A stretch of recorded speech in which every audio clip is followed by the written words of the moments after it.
Primeiro, me apresentando, eu sou a Márcia. Acho que espero que vocês já tenham acompanhado também como que foi foram os 3 últimos eventos, né? Talvez vocês já cansaram de ouvir sobre a Nata, mas nós somos uma empresa de desenvolvimento de produtos digitais, então a gente é especialista no ecossistema de JavaScript e a gente atua com parceiros diversos, de diversos setores, ajudando nesse desenvolvimento e na gestão e todo, para a gente poder criar produtos e soluções de qualidade, de excelência e que gerem valor para os clientes também. É, o, e aqui a gente trabalha muito com o foco, a gente tem valores muito fortes, principalmente voltado para excelência, para colaboração, para essa questão do espírito jovem, da gente poder compartilhar conhecimento, estar aprendendo sempre e a gente poder não só internamente, né, poder ter esse compartilhamento de informações, mas também a gente poder envolver as pessoas que fazem parte da comunidade. A gente sabe que o mercado de tecnologia, essa área, ela cresce e evolui muito pela troca que a gente tem, né? Então, todos esses eventos que a gente está fazendo é poder compartilhar um pouquinho com vocês coisas que a gente discute aqui dentro, boas práticas que a gente vive no dia a dia, e também poder trocar, ouvir e a gente fazer desse momento um compartilhado e que gere valor para todo mundo. Hoje é o quarto evento e o último dessa série toda, né? Então a gente está fazendo muito desde o início, desde a concepção, da imersão e tudo de um produto digital, e hoje a gente vai falar um pouco desse lançamento. Então a gente já falou sobre a ideação, sobre o desenvolvimento, o planejamento, a execução e como a gente faz esse lançamento para a gente fechar esse ciclo. Claro que produto a gente não existe um ponto final, a gente vai estar sempre trabalhando para esse desenvolvimento e tudo, mas a gente vai trazer um pouquinho de algumas considerações e pontos para que a gente considera importante. Mas é um bate-papo, é uma discussão. Fiquem à vontade para mandar mensagem ou aqui, ou então mandar as perguntas também, compartilhar informações de vocês, porque eu acho que todo mundo aprende junto, né?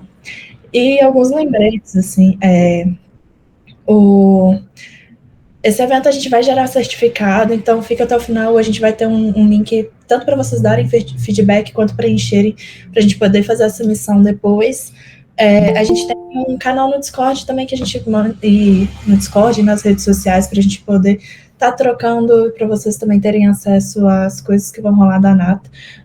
A gente está com o QR Code aqui, eu não sei se, eu espero que esteja dando para todo mundo poder escanear e pegar o link e tudo. Mas a gente vai mandar aqui também os links das redes sociais, tudo para vocês seguirem, acompanhar a gente, mandar feedback, trocar. E é isso aí. Ó, o cara já tá ali mostrando os pontos, né? Mas vou deixar com os meninos. Hoje a gente vai. O Caran, o Thiago, o André e o João Pedro vão estar trazendo um pouquinho da experiência deles pra gente. Então é isso, gente. Curtem o evento e sejam todos muito bem-vindos, bem-vindas. E vou deixar a palavra com os meninos. Bom, eu vou introduzir um pouco aqui a vocês a experiência que a gente tem tendo.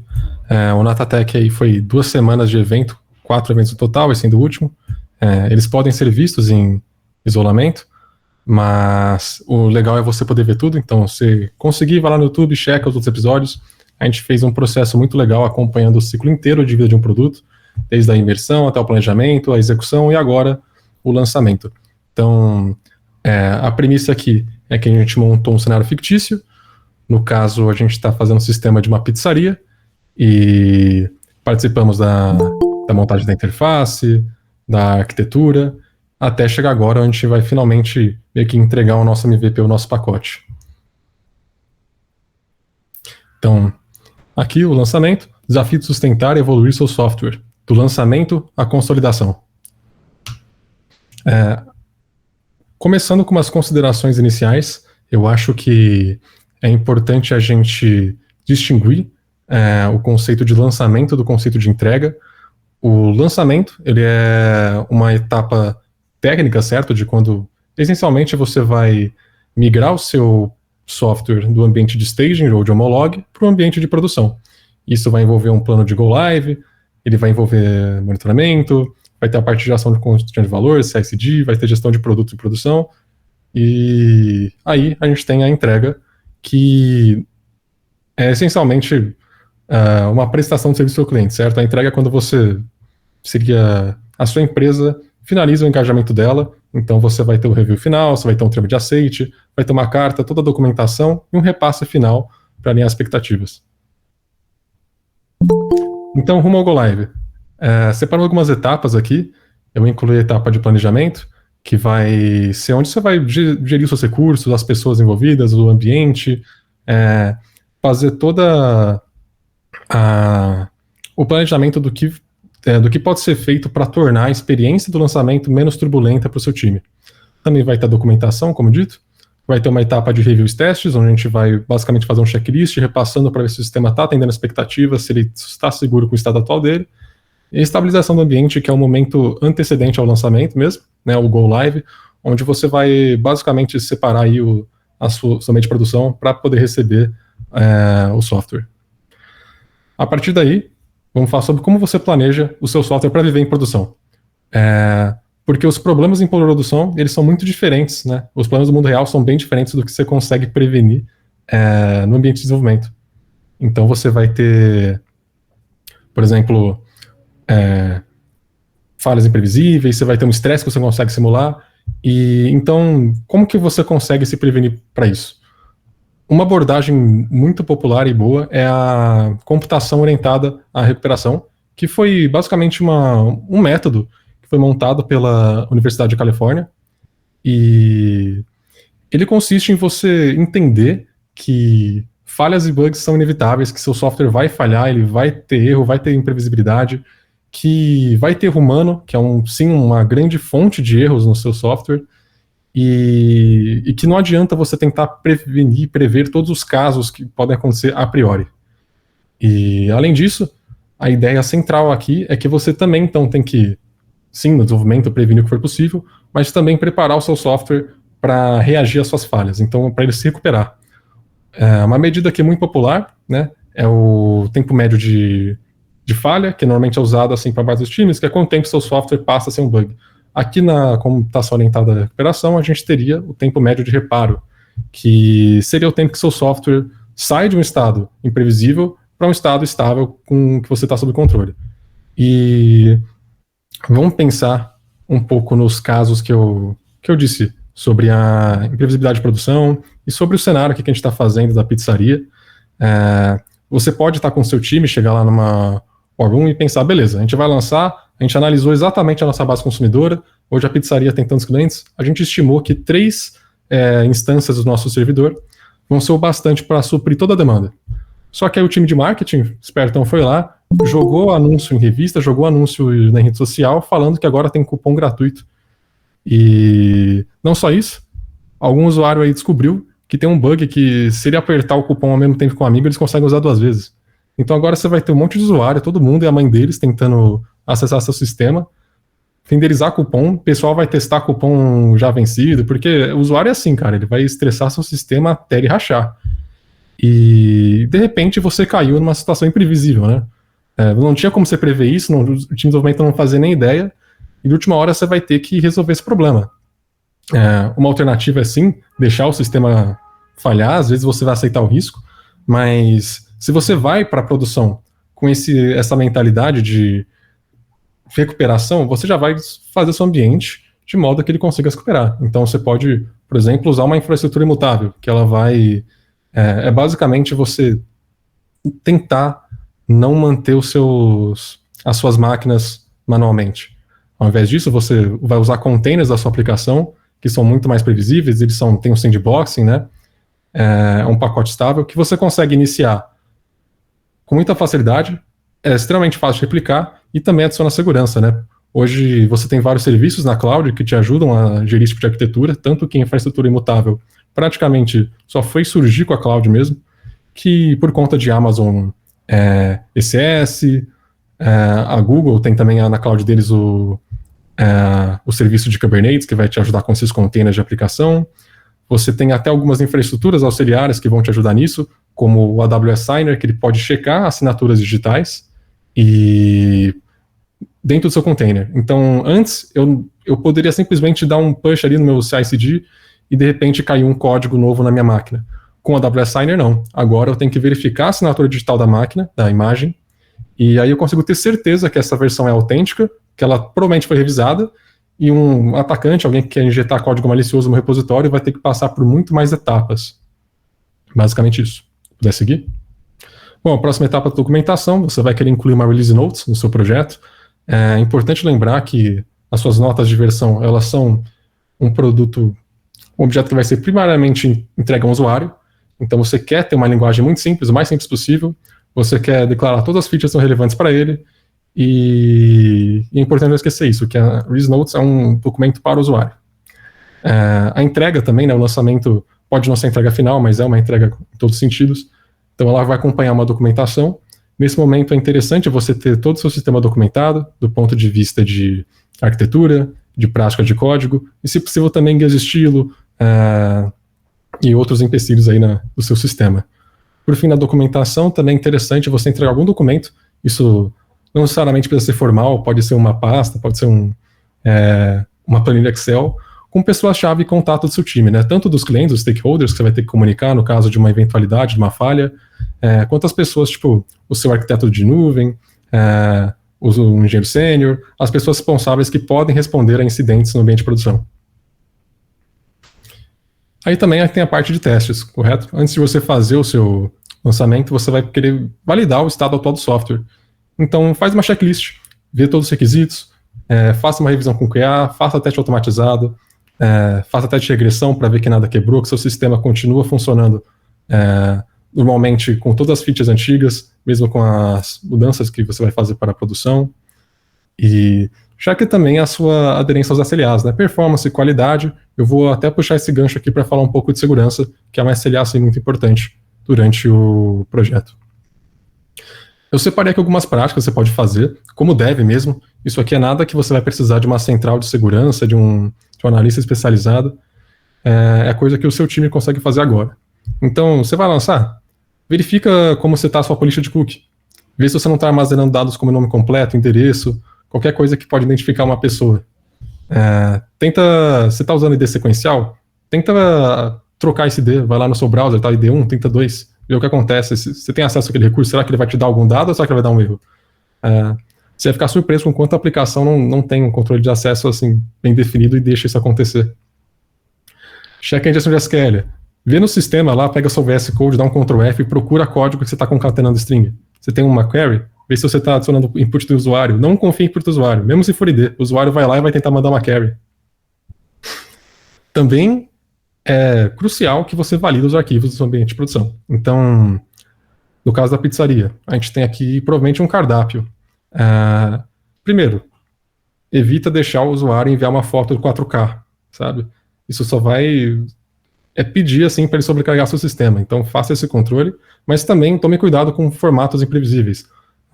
Muita gente autoriza hoje você enviar .svg em site assim aberto. As pessoas não sabem que o SVG ele é um formato de marcação, tipo HTML, e se o usuário quiser, ele pode incluir script lá. Eu posso rodar JavaScript no seu browser. Aí todo mundo que vê a imagem ali renderizada pode, por exemplo, ter o cookie roubado, pode rodar algum script que vai crashar o seu site. Então, muitíssimo cuidado aí com o que você deixa entrar no seu ambiente. Verifica a sua implementação de criptografia e hashing. Então, criptografia, não tenta usar coisa primitivo criptográfico, não tenta implementar a sua própria solução. Vai no que é conhecido, usa direto do banco de dados, deixa o seu banco criptografar os dados, não tenta criptografar, por exemplo, direto no browser, nunca. HTTPS está aí para isso, só usa seu certificado que está lindo já. Hashing, também. Hoje a gente tem algoritmos assim, que são padrões de indústria, né? O Bcrypt é muito usado aí para a comunidade Node. Ele até simplifica um pouco a gestão de chaves e segredos. Você não precisa guardar nada além ali do seu secret e simplesmente sair fazendo hash. Em comparação, você poderia usar um primitivo como, sei lá, o SHA-256, que aí você vai ter que guardar um salt para poder fazer uma certa entropia no código, no texto hasheado, né? Você poderia usar o SHA-1, que é um hash muito usado, mas que hoje já não funciona mais. É muito fácil de você conseguir fazer um ataque e verificar o conteúdo que ele hasheou. Então evita isso. Por último aqui, atualização de teoria de dependência. Tenta dar lá o seu NPM audit. checa se está tendo algum problema, evita usar dependência não precisa. Dependência é sempre um vetor de ataque a mais no seu projeto, então se não tem algo que você não está usando agora, está usando pouco, será que a gente não consegue substituir por algo feito em casa? Será que a gente não consegue deletar essa dependência? Isso é o ideal. E aí, revisa suas regras de acesso, né? Permissão, acesso e controle na cloud, vê tudo isso de novo, e veja o blocking também. Só que se sua pizzaria está aqui em Brasil, São Paulo, né, não tem por que você deixar um cara do leste europeu acessar a sua aplicação, né? Muito menos a nuvem. Se alguém for acessado, vai te avisar, você coloca isso no whitelist e vida que segue. Aí, para finalizar essa parte, também uma prática muito legal de pré-lançamento é você checar o ASP Top 10, que são uma lista aí que eles soltam, essa organização ASP.org, a cada de 3 em 3 anos, eles fazem uma pesquisa extensa com websites, eles colocam aí as maiores vulnerabilidades que eles encontram. Eles também te falam se uma posição está subindo, se está abaixando, então você consegue ter até uma ideia de gravidade, de problemas emergentes, e são problemas que às vezes são simples de corrigir, né?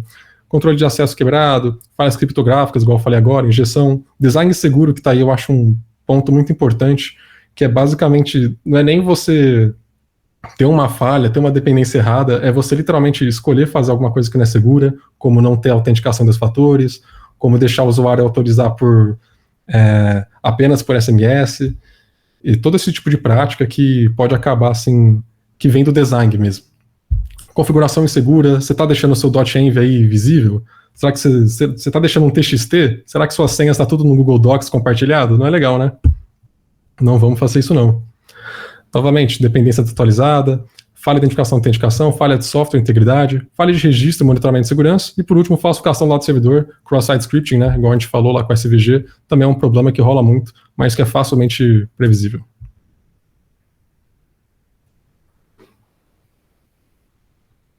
Agora a gente abre aí 5 minutinhos de pausa para para a gente discutir aí essa primeira parte que o Thiago trouxe. Karan, tem alguma dúvida aí que o pessoal mandou? Ou pessoal, alguém quer fazer alguma dúvida? Vai lá. Mais uma vez, deixar em aberto esse momento, né? Se alguém quiser também aí compartilhar seu áudio, então quiser trazer alguma experiência, alguma dúvida também no áudio, ou tem um link aí que nós estamos compartilhando, né? Nós temos 4 perguntas, Portuga. Eu vou começar aqui pela primeira que tem. É preferível eu dar timeout ou retornar um erro ao tratar falhas do sistema? Quem consegue responder isso pra gente? Olha, normalmente o timeout é meio que um sinal inicial, né? Se o serviço falhou, ele vai dar um timeout. Mas em sistemas mais robustos, né, que você já tem mais, sei lá, noção de como ele funciona em produção, a gente já começa a poder criar serviços auxiliares que vão servir para basicamente monitorar o estado atual do software, fazer health check. E a ideia é a seguinte, vamos supor que você resolveu separar o seu serviço de pagamento do serviço geral do website, né? Nesse caso, se um deles cair, você conseguiria verificar isso e já falar para o usuário que está algo errado. E isso é importante, porque se eu estou lá esperando 30 segundos para receber um timeout, teoricamente eu estou na esperança que, sabe que é o meu sistema, sabe que é a minha internet, eu vou ficar tentando de novo. Agora, se eu recebo um erro, primeiro que você dá a chance do usuário de abrir um ticket, que é uma coisa muito boa, e você dá o feedback imediato para ele. Então é sempre preferível você conseguir tratar esse erro e mostrar para o usuário final. Bom, espero que tenhamos respondido essa pergunta. Vamos para a próxima. Existe uma estratégia de segurança ideal para aplicações web na hora de lidar com as credenciais dos usuários? Na verdade,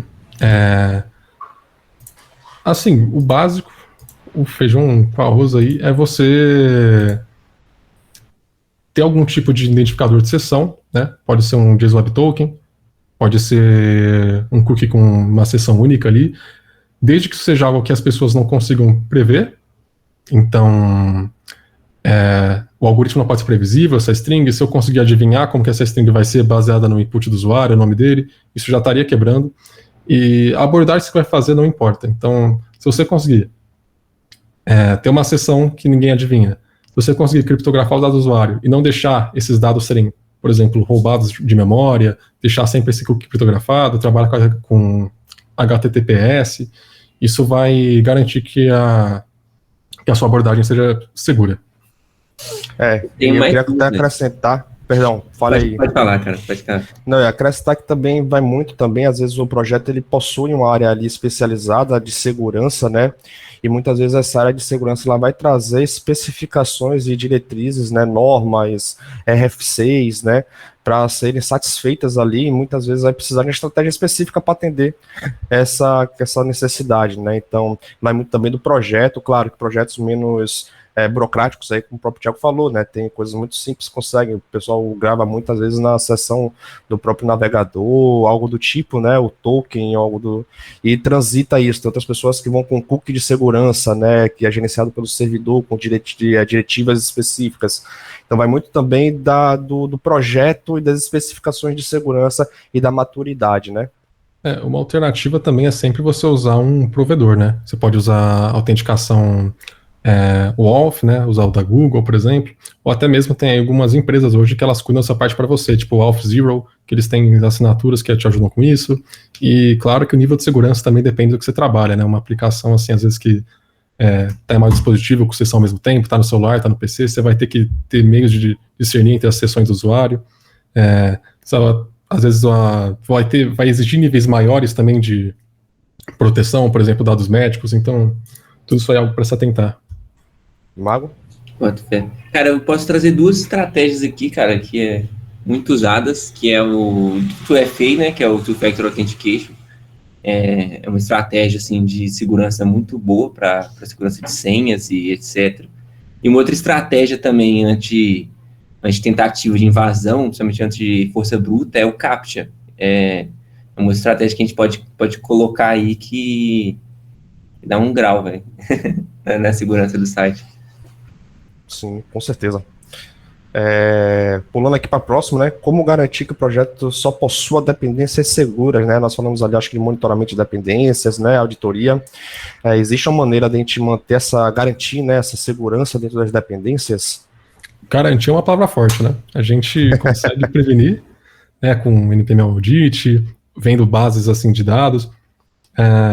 Mas de verdade, todo mundo que usa uma dependência pública está vulnerável a ataques de supply chain, né, de cadeia de suprimento. Então, o melhor que você pode fazer é optar por produtos open source, de repositórios conhecidos, então, muita pessoa usando, que pertence à empresa grande, né, se você usar uma solução oferecida aí num repositório da Google, é bem diferente de um wrapper de React que duas pessoas viram o código, sabe? Então, tem uma linha de diretrizes. Idealmente é você tentar limitar mesmo as suas dependências para você não ter que pensar muito nisso e realmente só usar o que você tem certeza que dá certo e, se possível, fazer algo dentro da casa. E tem um rolê de sempre atualizar também dependência. Toda atualização de segurança a gente tem que estar de olho e fazer. Inclusive, puxa, Mago, se você quiser falar também sobre isso, qual é a frequência ideal para atualizar dependências do projeto de 3 em 3 meses, por exemplo? Eu acho que você já veio puxando isso, por isso que eu até vim falando. Faz bastante sentido o que você estava mencionando. Cara, depende da release da dependência. Tem que ficar de olho, tipo, você usa uma dependência muito, tipo, eu trabalho muito com Nest, praticamente, eu API Nest.js. Então, a gente sempre segue as releases do Nest e depende da necessidade. Às vezes a release está simplesmente incrementando uma nova lib lá que você nem vai usar, então você não precisa atualizar ela para isso. Mas às vezes ela está incrementando um mecanismo de segurança para corrigir uma falha que aconteceu lá na parte de token. Aí é importante a gente sempre estar de olho nessas paradas, sempre tá lendo as releases e atualizar assim na hora que tiver um tempo para atualizar na equipe, tipo, na hora que o desenvolvimento tiver um aumento para isso, que é importante, porque é necessário testar, é necessário ver se vai ter que alterar alguma coisa além de só um númerozinho lá do package JSON. Então depende muito da release das dependências que você usa. Eu não sei se serve como dica aqui para mim, pelo menos tem feito bastante sentido há algum tempo, né? Mas eu gosto muito de trabalhar com versões fixas nos pacotes, né? Então, essa questão de atualização é sempre manual e sempre sob demanda, né? Realmente conforme o projeto precisa. Então, uma coisa que eu faço, né? Uma abordagem que eu utilizo, muita gente utiliza, é trabalhar com pacotes, né? E versionando ali de maneira fixa para garantir, né, a consistência. Indo para a última pergunta, para a gente poder seguir. Evitar utilizar muitas libs não pode significar que estamos reinventando a roda? De certa forma pode, né? Eu acho que não existe bala de prata. A gente evita o que for possível, mas, de fato, nem todo mundo consegue passar aí uma semana no projeto para inventar uma tecnologia legal de drag and drop para o seu site. Mas a tendência é isso, né? A gente às vezes aceita o risco. Faz parte de toda hora a gente está aceitando risco para o desenvolvimento. Então, é aquela. Tenta usar a dependência, se possível, de repositórios grandes e verificados. Se não tiver, se for a única alternativa, claro que você vai fundo, mas sempre tenta ter essa certeza. Se possível, você mesmo vai lá e olha no repositório, principalmente com JavaScript, é surpreendentemente fácil, às vezes, você chegar numa lib e começar a olhar o que está sendo feito. Mas é isso, a gente tem que saber balancear os dois aspectos. Uma coisa que eu levo muito em consideração, é se da biblioteca que eu vou utilizar, quantos recursos eu vou precisar realmente, tá ligado? Para não estar também trazendo muita coisa. Então, às vezes é uma biblioteca de componentes de UI, e aí eu vou precisar só de uma tabela. Cara, faz sentido? Ou será que não tem outra biblioteca que forneça somente a tabela? Ou será que realmente não vale a pena o esforço de eu criar minha própria tabela? Porque só da manutenção essa lib, por causa de uma tabela, para mim já pode ser um problema, inclusive incorporar isso no meu projeto, né? Mas é isso, pessoal. Eu espero que tenhamos respondido todas as perguntas. Eu posso comentar também nessa última. Pode, desculpa, velho, foi mal. Falar. Outra coisa também que tem que levar em consideração é a arquitetura da aplicação, cara. Tem arquitetura que, infelizmente, você vai ter que inventar a roda em algum momento, principalmente a arquitetura limpa. A arquitetura limpa, você não pode ser dependente em vários aspectos. Então, tipo, você pode ter uma dependência num core específico da aplicação ou num outro, mas, às vezes, você vai precisar de uma solução que iria afetar mais de um core, então você vai ter que fazer o seu, velho. Você vai ter que criar o seu core para resolver aquilo. Você pode até usar libs para te auxiliar nisso, mas é uma parada muito focada em arquitetura da aplicação. Isso também funciona muito no micro front-end, cara. Você trabalha com micro front-end, às vezes as dependências são todas linkadas já para o front-end inteiro, velho. E aí você precisa de uma coisa e talvez isso não seja viável para o front-end como todo, mas só para aquele parte específica que você está fazendo. E aí você vai ter que dar seus pulos, igual a Lorena falou ali, né? Vai ter que pegar o que tem e inventar. Não é bem inventar a roda, mas tem que fazer funcionar.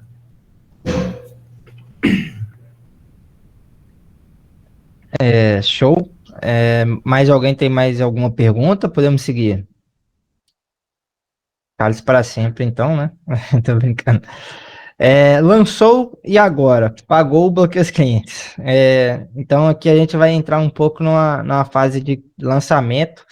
O Thiago trouxe aqui algumas coisas que a gente tem que levar em consideração antes de lançar um produto de software, mas depois que o cliente pagou, você bloqueia os clientes e tá tudo certo, segue a vida aí. Brincadeira à parte, né? A gente vai falar aqui algumas das coisas importantes para você ter em mente depois de lançar um produto. Então, uma coisa relevante a ser falado, né, naquele exemplo da pizzaria, é que a gente vai seguir, né, com o cliente após o lançamento, né? Então a gente não vai só entregar o software e boa, a gente vai também dar manutenção em produção, né, e acompanhar ali o produto à medida que ele vai crescendo, né?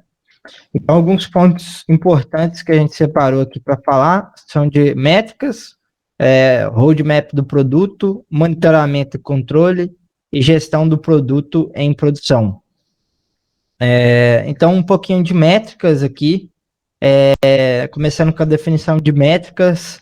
Uma métrica é qualquer medida coletável e quantificável que permite acompanhar o desempenho de um aspecto do seu produto ou negócio com o passar do tempo. Acho que é bem claro, né, para todo mundo assim, o que é uma métrica. Aqui a gente tem uma imagem que mostra um pouco de alguns tipos de métricas que podem existir, né? E como que cada um delas pode estar mais atrelada a um tipo de negócio ou não.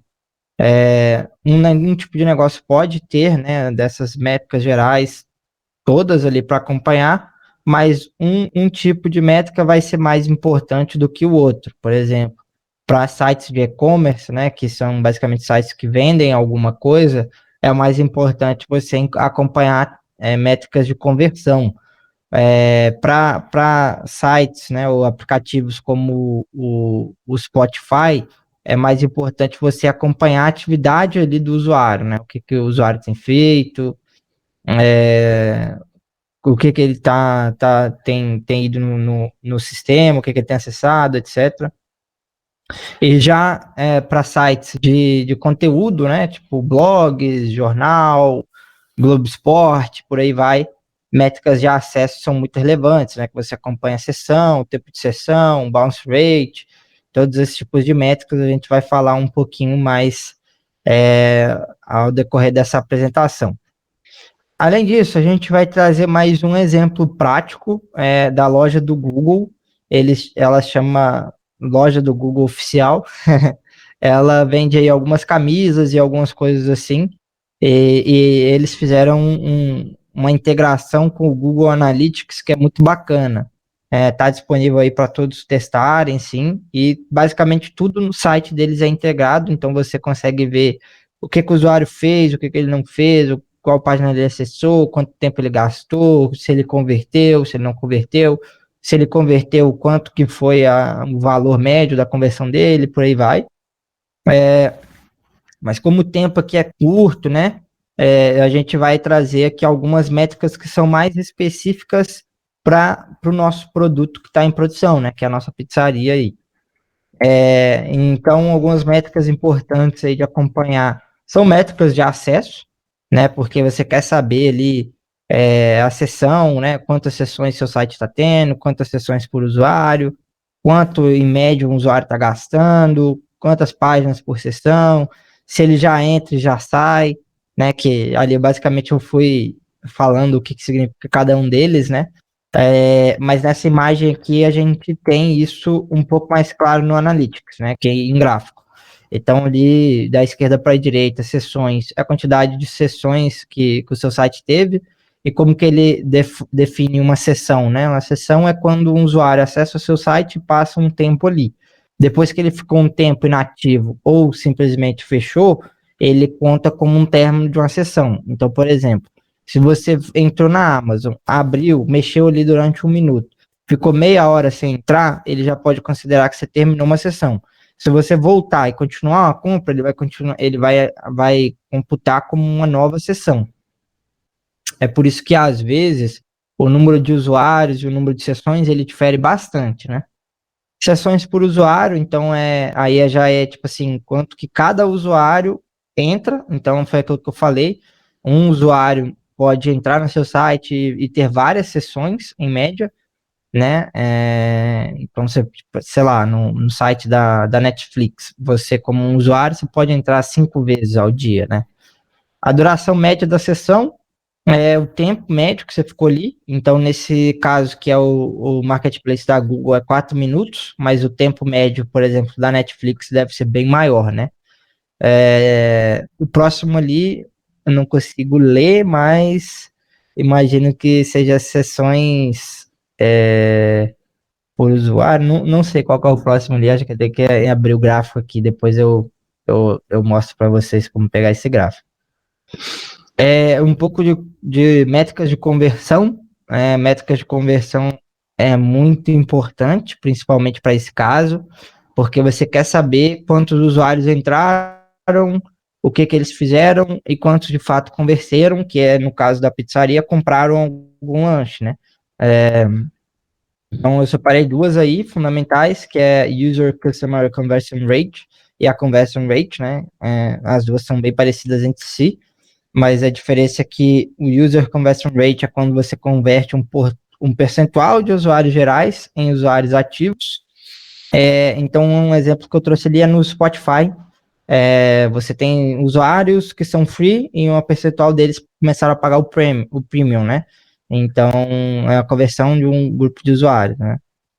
E aqui a taxa de conversão, né, que é o conversion rate que eu falei lá atrás, e aí é basicamente a porcentagem de sessões que resultaram em uma transação. Então, é como o usuário entrou, então começou uma nova sessão, ele foi lá e comprou uma pizza. Isso ali a gente considera que rolou uma conversão. A taxa de conversão como que você calcula aí essa taxa de conversão, né, para você ter uma noção de se ela está aumentando, se ela está diminuindo.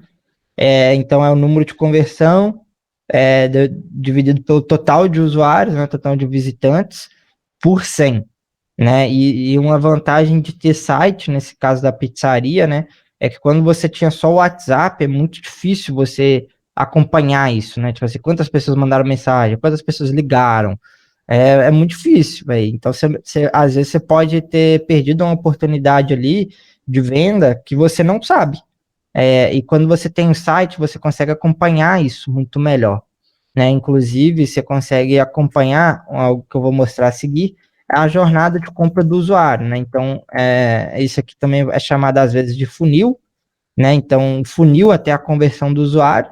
Então, nesse exemplo aqui, a gente tem 38 mil usuários entraram, então tiveram início de uma sessão. Desses 38 mil, apenas 17 mil clicaram em algum produto, né? Então, podem ter abrido ali uma descrição de um hambúrguer. Desses 17 mil, apenas 2 mil adicionaram aquele hambúrguer no carrinho, né? Aquela pizza, né? Não, hambúrguer. E desses 2 mil, apenas 800 começaram um pagamento ali. Então, se não, o cara botou fé, vou comprar.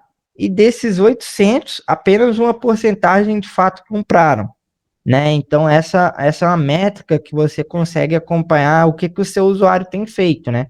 Então, de repente, você vai ver ali, você vai se questionar, tipo assim, pô, por que de conferir o produto até adicionar o carrinho teve tantas baixas, né? Que foi basicamente apenas 18% dos usuários, né? Dos 100%, né? Então, abaixou, sei lá, 80% dos usuários.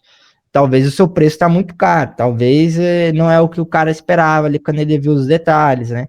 Então, isso pode te abrindo vários insights, né? E também, eu não trouxe aqui, né? Mas a gente tem alguns detalhamentos que são um pouco maior. Tipo, se você sabe ali que a taxa de abandono é maior no adicionar o carrinho, você pode usar o Tag Manager, né? Que é basicamente as tags de cada uma das coisas ali para saber o que ele clicou, o que ele não clicou e saber o que de fato fez ele abandonar, né? Tipo assim, às vezes você vai saber ali que o usuário entrou, clicou na foto do lanche e achou que a foto do lanche não era boa o suficiente. Então, isso pode ser um indicativo que sua foto do lanche tem que melhorar, né?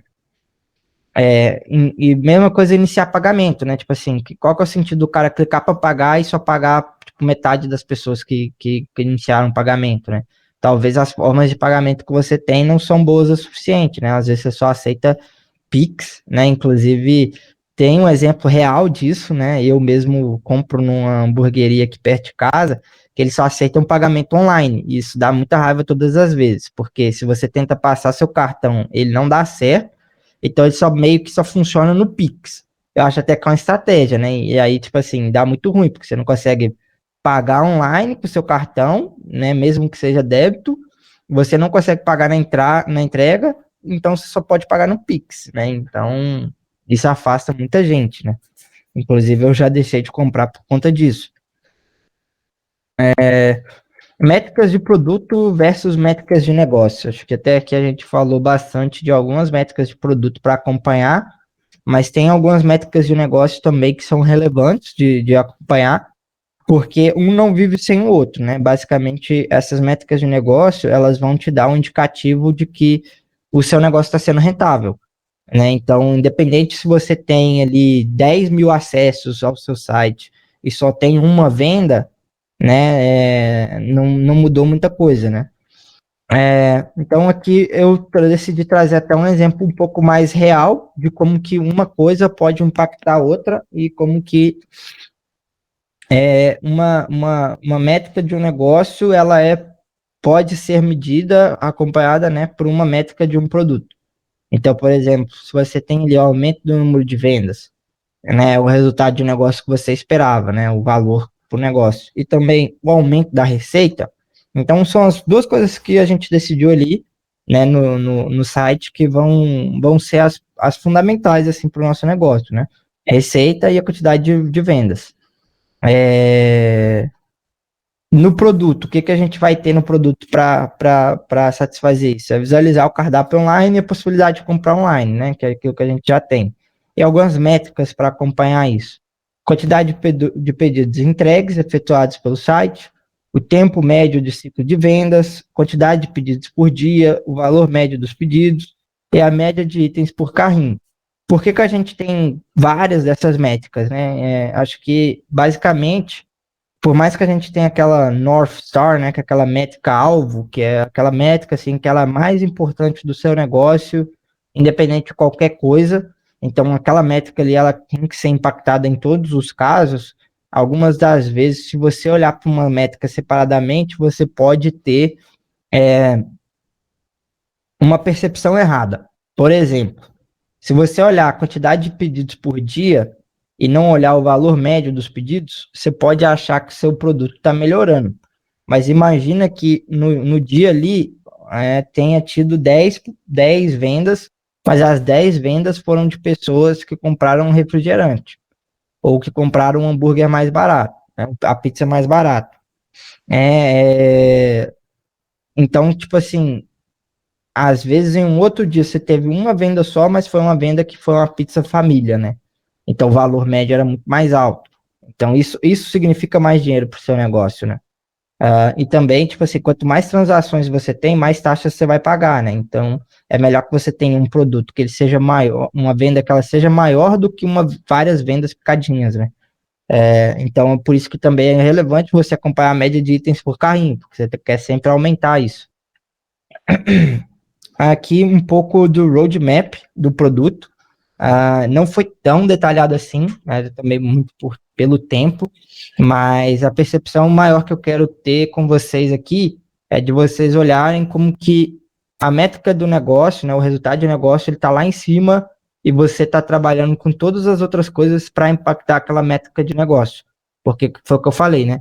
Tipo, a gente falou ali de segurança da aplicação, o Thiago trouxe, de coisas de código e tal, mas nada disso vai ser tão relevante assim se o negócio não está sendo tão impactado, né? Porque basicamente você não vai ter como se manter. Então ali, né, a gente tem um resultado de negócio, aumentar 25% as vendas online, tem algumas oportunidades ali que a gente recebeu de clientes, de features que eles gostariam, né? Então, tem a possibilidade de analisar itens do cardápio sem demora, né? Então, alguns clientes vinham reclamando, né, do atendimento por WhatsApp, porque tinham que esperar um cara responder e tudo mais. Então foi aí que a gente veio com essa solução de construir um cardápio digital, né, que foi basicamente nosso evento lá de imersão. E um experimento, né, que a gente ia fazer é construir um cardápio de digital com a Anota Aí. A Anota Aí é um site que você só cadastra algumas coisas lá e já testa com usuários, né.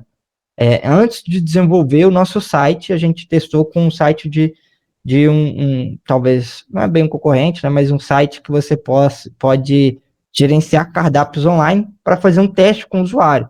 Então, tipo assim, para ver se os usuários iam, de fato, gostar daquilo ali. Depois que a gente usou aquilo ali durante um tempo, aí sim a gente viu que era rentável lançar o nosso site, né? Porque aí a gente ia conseguir fazer nossas próprias features, né? Não ia gastar com taxas, e enfim, ia escalar o negócio, né? Imagina que você quer abrir, uma coisa é você ter uma pizzaria só, mas se você tiver 10 pizzarias, né, para você escalar fica muito mais difícil, né? A seguir aqui, vamos conversar. Acho que a gente falou bastante sobre algumas coisas. Cara, tem alguma dúvida aí pra gente? Alguém quer levantar aí? Abrir a conta? Vai ser 5 minutinhos de speed flow aí, viu, velho? Porque tem bastante pergunta, tá? Então vou começar aí. A primeira dela, né, se o NPS ele faz sentido para a fase de lançamento de um produto digital. A gente está falando de algumas métricas aí, né? Trabalhar com NPS, ele faz sentido? Boa pergunta também. Acho que faz sentido, sim. Foi inclusive uma métrica que eu não trouxe, mas é uma muito famosa, né? Até por isso que eu não trouxe. Mas faz sentido você já desde o início quiser captar NPS com os clientes, né? E até em diferentes fases. Por exemplo, você pode ter o NPS logo quando ele termina um produto, termina um pedido, né? Desculpa. Mas você também pode ter um NPS que é enviado junto com o pedido do cliente, né? Tipo assim, chega lá na casa dele, ó, o que você achou desse produto? responde aqui. E aí pega o QR Code, né? Responde lá pelo QR Code, alguma coisa assim, ou até mesmo envia pelo WhatsApp, né? Acho que no WhatsApp ali ele vai sentir uma interação muito mais humana, né? E aí vai querer falar, pô, não, seu pedido aí, a pizza que veio fria, velho. E aí você vai falar, porra, beleza. Acho que o NPS ele é fundamental não apenas para você gerir o seu site, né, ou alguma coisa assim de gestão de site, mas gerir seu negócio mesmo, você antecipar algum problema, ou até mesmo receber insights de features futuras, né? Show de bola. Pô, essa segunda agora, vamos ver se você consegue aí para mim. Porque métricas e não imperiais, metros e pés.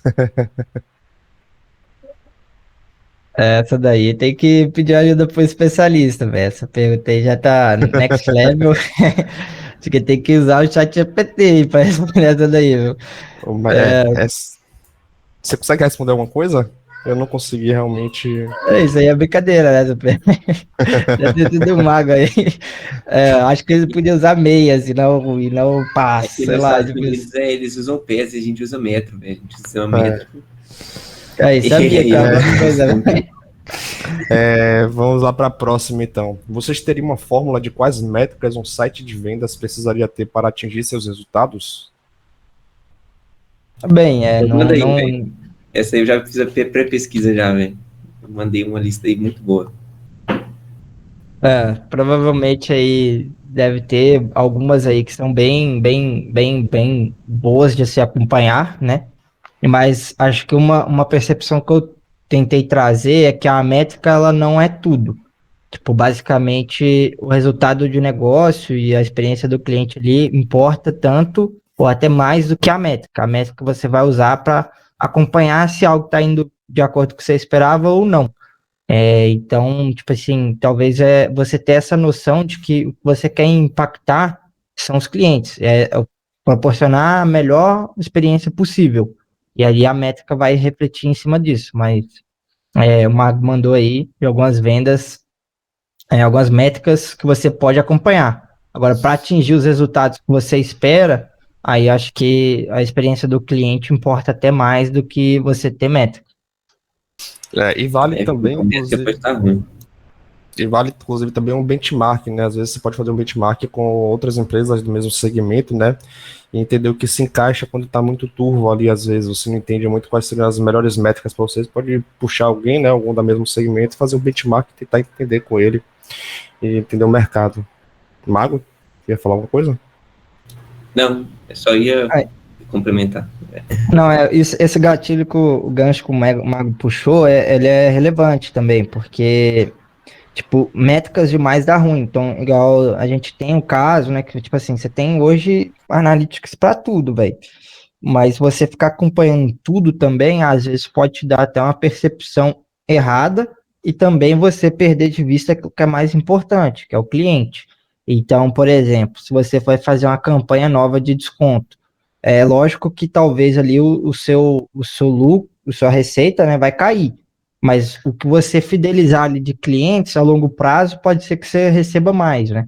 Então, nem tudo também envolve só você olhar diretamente para a métrica e para como a métrica vai ser impactada. Acho que o bom senso do gestor de saber olhar como que ele pode traçar a melhor estratégia e acompanhar as métricas para ver se aquela estratégia está dando certo ou não, vale mais do que olhar diretamente só para as métricas.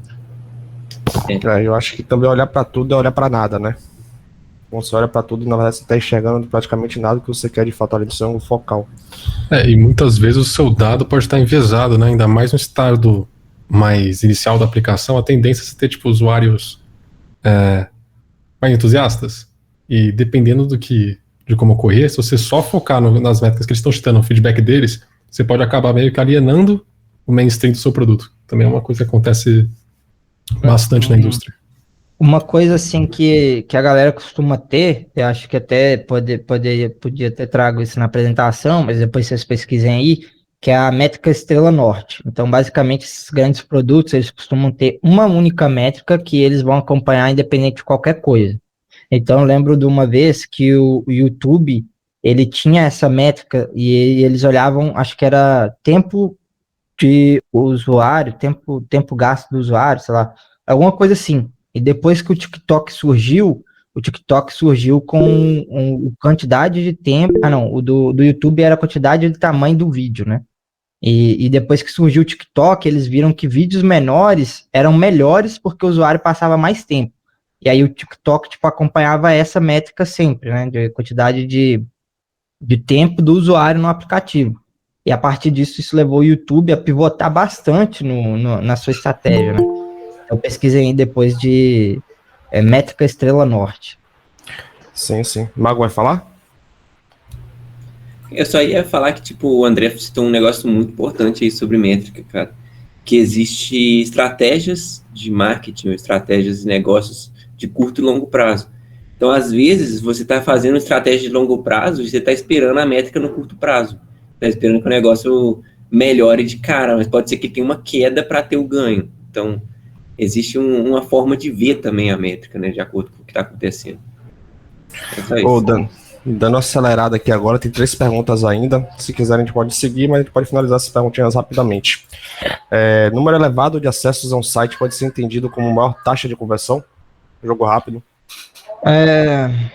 Não necessariamente, provavelmente não, a não ser que você considere conversão como número de acessos. Então pode ser que você está com uma estratégia de angariar o máximo de clientes possíveis, porque você está com um Google Ads ali, né? Que quem abrir ali, você vai roubar todos os dados, por exemplo. E aí pode ser que você considere conversão como número de acessos. Mas a maior parte dos casos, não. Porque foi aquilo que eu falei, né? Não necessariamente um acesso vai ser uma conversão. Boa demais. Focar na experiência do usuário. Principalmente no início, é mais importante você focar na experiência do usuário, né? Dar a ele a experiência pior possível para que ele sempre continue ali reclamando do seu produto. Tô zoando. Mas acho que tanto no início quanto na evolução é muito importante, mas sobretudo no início.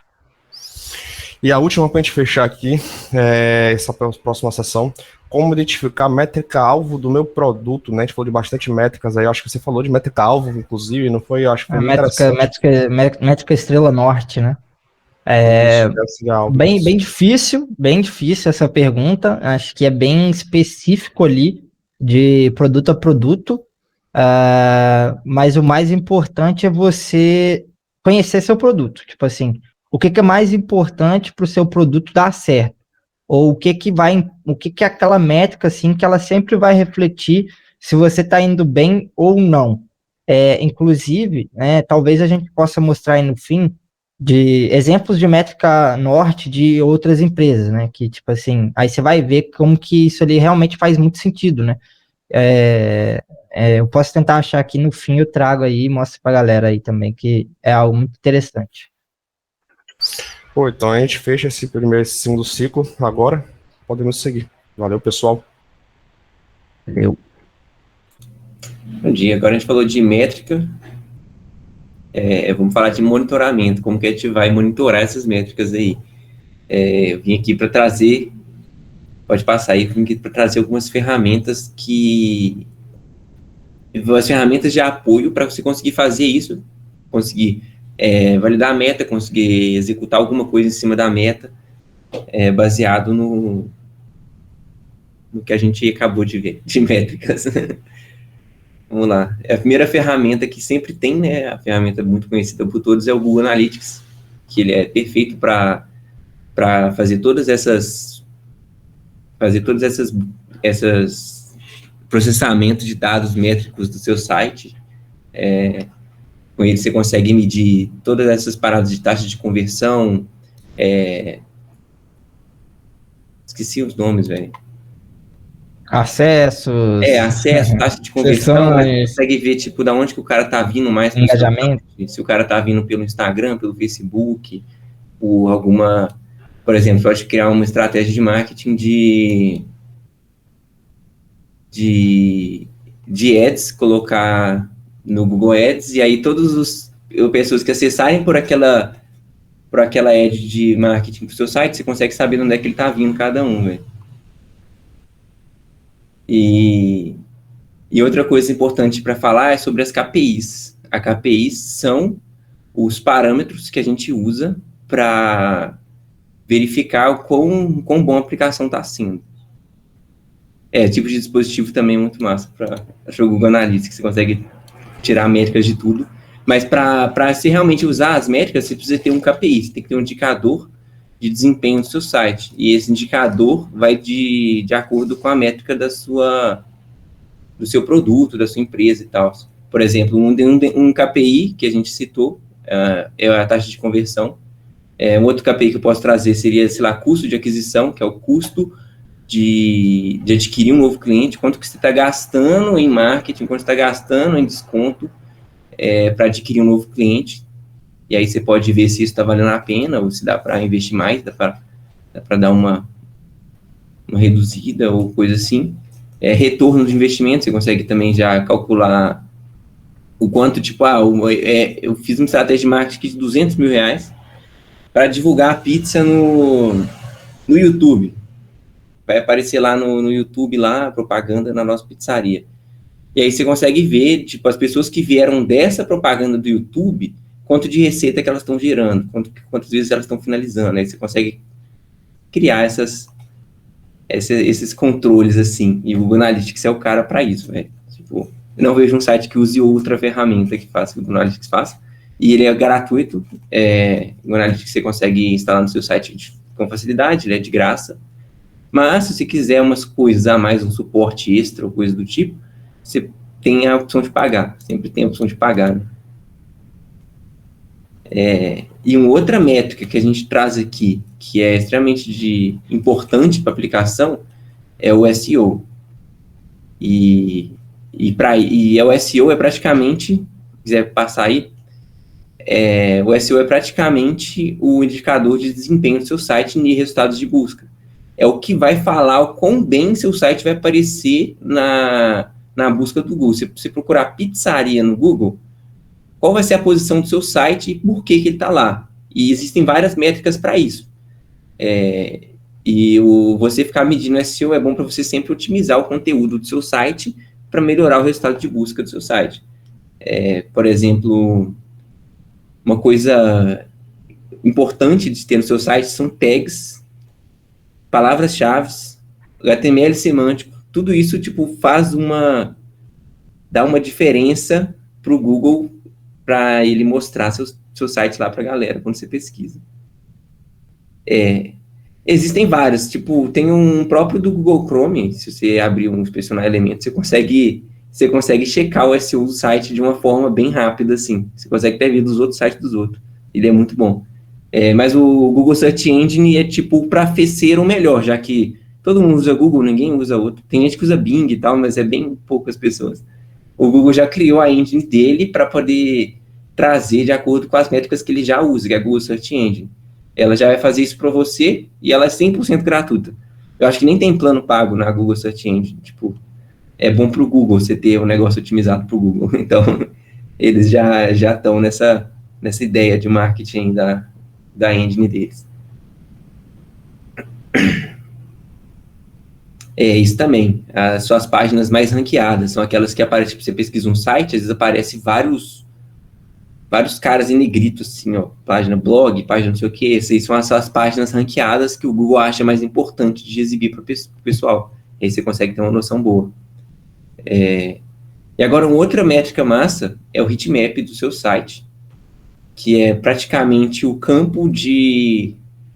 Bom, o heatmap é como se fosse o campo de calor, assim, do seu site, onde o cliente mais passa tempo parado, ou onde o cliente mais passa tempo clicando, tipo, onde ele mais clica mexendo no seu site. Às vezes o cliente foi clicando lá no cancel 500 vezes na parada, então ele aperta o botão errado, e aí você consegue ver que, tipo, o botão desistir da compra está sendo clicado mais, e pode ser por um fator de visual, assim, do seu site. E o heatmap do Hotjar, ele é muito bom também, porque além dele usar dados dos usuários que acessaram o seu site e essas informações, ele também tem uma inteligência visual baseada no que está de foco no seu site. Então, ele já tem uma forma que você, só de colocar o site lá, ele já fala, ó, esse botão aqui tá muito no canto da tela, vai ser uma das últimas coisas que a gente vai clicar. E o cara vai ficar lá procurando, provavelmente, botão finalizar a compra. O cara vai ficar procurando e isso pode regaçar a sua taxa de conversão. O cara pode desistir da compra porque ele não achou o botão de confirmar. Então, você tem que sempre estar ligado de colocar o negócio mais próximo.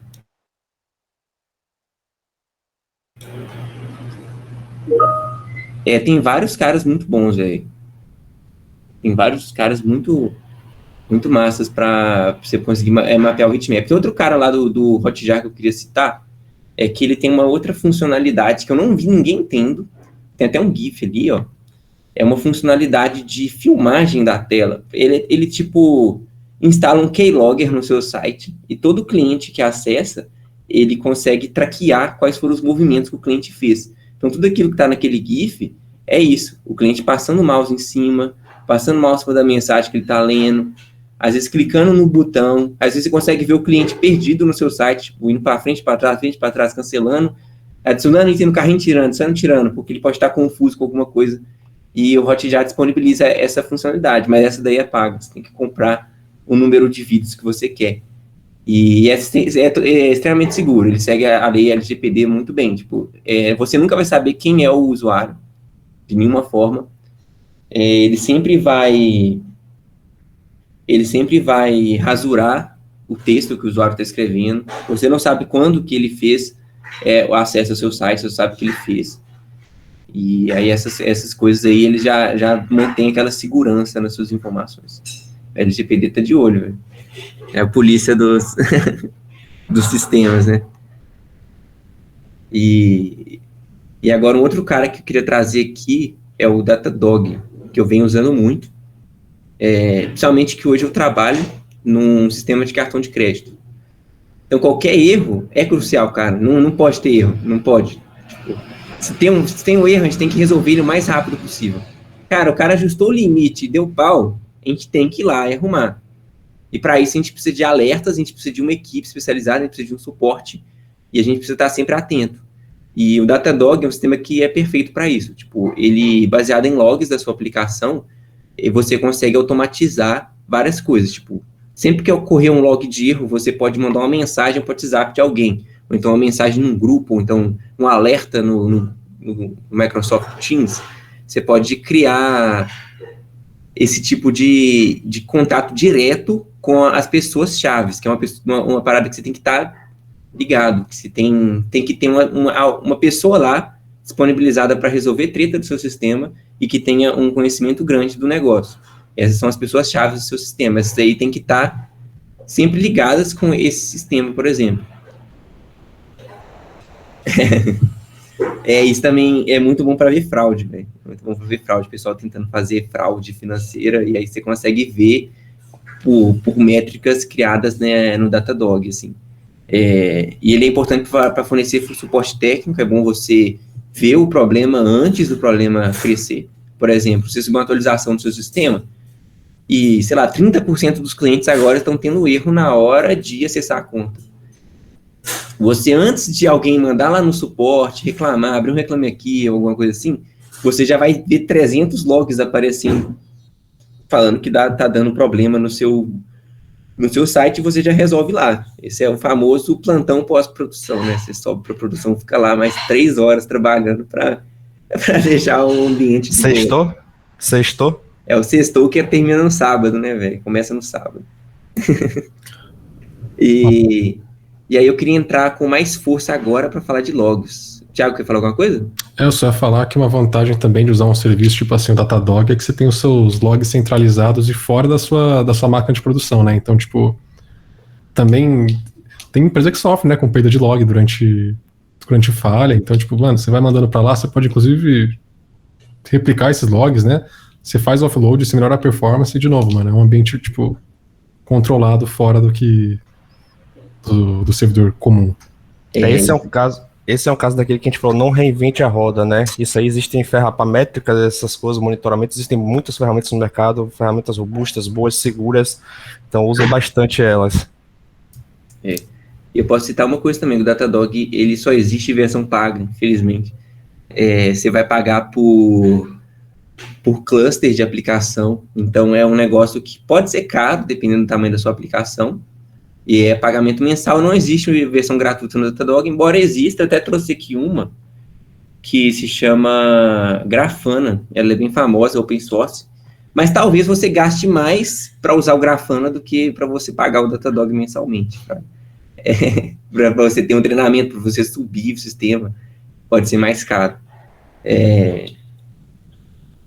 E aí esse seria o problema, assim, do Datadog. Mas também, tipo, tem várias outras formas de você traquear log. Talvez você não queira ter uma mensagem, porque você tem lá um estagiário para botar o cara para ficar lendo log. Tá? Tem gente que faz isso demais. E aí você pode usar até o próprio, sei lá, você tem um sistema na AWS, na Azure, lá tem o próprio sistema de log lá, que já tem o log da aplicação bem feito, você consegue expandir as informações, você consegue ver com facilidade, tem filtro, tem data, tem tudo lá. Você também não precisa usar ele, depende muito da sua aplicação. Por exemplo, eu trouxe o sistema que eu trabalho, que é cartão de crédito, porque é extremamente crucial qualquer erro que acontecer, né? E aí agora vamos focar um pouco em log, cara. Log é uma coisa polêmica, né? Primeira coisa que a gente tem que prestar muita atenção é o que a gente está logando. Igual o Karan citou, log está fora da nossa máquina de produção, ou seja, o controle de nível de acesso de sistemas de log são meio diferentes. O controle de sistemas de log o acesso ao sistema de log é um pouco diferente do controle, por exemplo, de acesso ao seu banco de dados, ou o controle de acesso ao seu sistema de admin, para você conseguir ver tudo que está acontecendo. E aí você tem que ter muito cuidado para você não, botar dados de usuário lá, colocar o CPF, o nome de um usuário, colocar um e-mail, colocar esse tipo de coisa no log, isso aí não pode aparecer. Tem várias ferramentas que já fazem isso muito bem para você, já pegam, tipo, tudo que é name, tudo que é document, já rasura, tudo que é password, já dá uma rasurada, para, mesmo que sem querer você coloque isso no log, não vai aparecer. Mas você tem que tomar muito cuidado, porque o policial LGPD tá aí, tá de olho nos seus logs. E outra coisa também, junto a isso, é a segurança, cara. Vou dar um exemplo muito massa aqui, que eu já vi. Eu tô dando esse exemplo que eu já vi. Um log na hora de subir a aplicação. Vai subir a aplicação, você vai logando, iniciou o sistema de REST, iniciou a conexão com não sei quem. Aí tem lá, iniciou a conexão com o banco de dados, com as credenciais, aí já coloca lá no log, com o credencial host tal, password tal, banco tal, e tipo, você tem que tomar cuidado para você não logar senha, cara, não logar nada que possa quebrar a segurança do seu sistema. Você vai, essa daí já tem que ter o olho forte, assim, para você não colocar um log, mas é importante você logar, o banco de dados está conectando, o banco de dados não deu para conectar, erro stack, e etc. E uma outra coisa massa é, tipo, não deixe um fluxo sem log, cara. Não deixe de logar. Log é uma parada mais back-end, então não está muito focado em colocar log lá na sua telinha que está aparecendo, até front-end não é recomendado usar log nenhum, o log do JavaScript, pelo menos. Então, log é basicamente no back-end e todos os seus fluxos têm log. Não deixe um fluxo sem log. Faça log de tudo. Falei tudo que possa ser importante, mas importante é tudo. O seu sistema inteiro é importante. Mas tenha cuidado para não ter problema de performance com seus logs, por exemplo. Você pode estar logando um objeto JSON tão grande que pesa 2 MB. E aí você loga ele umas 4 vezes. E aí, para fazer a execução desse negócio em produção, dá uma diferença lá no tempo de resposta, dá uma diferença no gasto do servidor. Então, tem que tomar muito cuidado para não logar coisas desnecessárias, para não causar problemas de desempenho. Mas criar log é a melhor coisa que tem. Tipo, eu nunca vi um problema de excesso de log até hoje, mas eu já vi muitos problemas de falta de log. Tipo, o problema está acontecendo em produção, aí você vai abrir o log e está escrito assim, executando pagamento, não foi possível executar o pagamento. Aí você nunca sabe quem que estava tentando executar, qual payload que foi enviado para você, para tentar executar essa função. Você nunca consegue ter acesso a nada disso, porque não foi salvo e não foi logado. Você não consegue nem replicar o erro. Você fica lá sofrendo, tentando várias formas de tentar chegar naquele erro que vários usuários já estão tendo, e dá uma demorada, assim, na ideia de resolver os problemas de produção. E outra coisa importante que eu queria trazer aqui são os logs semânticos. Existe o log, existe o log info, existe o log erro, e eles devem ser usados e respeitados. Senão vai dar um console log info num erro, porque até o sistema de leitura de log não vai entender que aquilo é um erro, e vai regaçar a forma que está automatizado o seu sistema. Então, todo log de erro tem que ser log de erro, todo log de informação tem que ser informação, todo warning tem que ser warning. O console log entrou aqui, eu gosto dele, ele tem que ter. Mas não pode ser um console erro entrou aqui.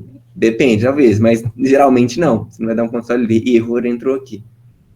Toda essa semântica nos logs é importante. Log de warning, por exemplo, vou dar um exemplo massa aqui de log de warning para pizzaria. O cliente efetuou o pedido, mas o pagamento é na entrega. Isso pode ser um log de erro, que você pode criar uma automação no seu log para mandar lá no WhatsApp falando, leva a maquininha aí, o cara vai pagar na porta.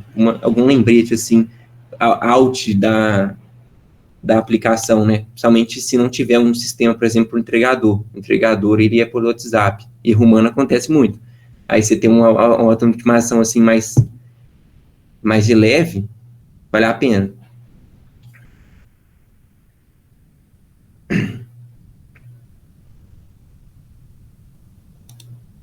Chega mais um momento de conversa, né? Então aí mais 5 minutinhos, pessoal. Mais uma vez, para reforçar, né? Fiquem à vontade, se caso queiram compartilhar o áudio de vocês também. As perguntas são totalmente interativas, né? Mas temos já algumas mensagens aqui no chat. Se ninguém tiver nada para acrescentar aqui por áudio, eu vou começar a puxar as músicas, as músicas, é uma rádio, mas as perguntas do chat. Beleza? Vamos lá, a primeira pergunta, então.